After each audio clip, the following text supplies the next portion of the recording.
आपलेच लोक आपल्या रीलला लाईक करत नसतील तर त्यामध्ये फक्त तुम्हीच नाही, त्यामध्ये मी पण आहे.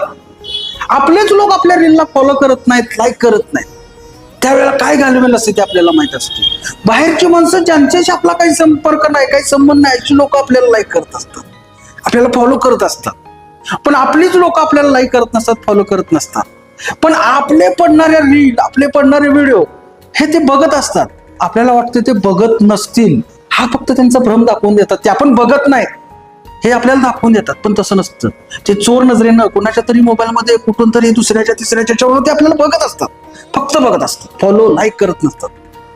पण बाहेरचे लोक मात्र आपल्याला फॉलो लाईक करत असतात.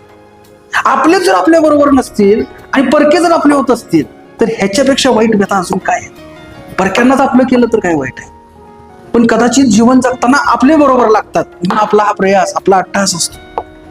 पण आपला प्रयत्न आपण रळून द्यायचा नाही. आपण आपल्या पायऱ्या स्टेज आपल्या पार करत जायच्या, थांबायचं नाही. आपले नाहीत आपल्या सोबत म्हणून अजिबात थांबायचं नाही, पळत राहायचं. कारण जे परके आपले होऊन आले त्याच्या सपोर्टवर आपल्याला जायचंय, आपल्याला काहीतरी सिद्ध करायचं. कदाचित ह्या लोकांना, आपल्या म्हणणाऱ्या लोकांना आपल्याला संघर्ष आपला बघत असताना आपण रडतोय, पडतोय, घडतोय हे बघण्यात आनंद असतोय. पण ज्या वेळेला आपण आपलं शिखर साध्य करतोय त्यावेळेला आपले म्हणणारे हीच लोक आपल्या मागे टाळ्या वाजवत असतील.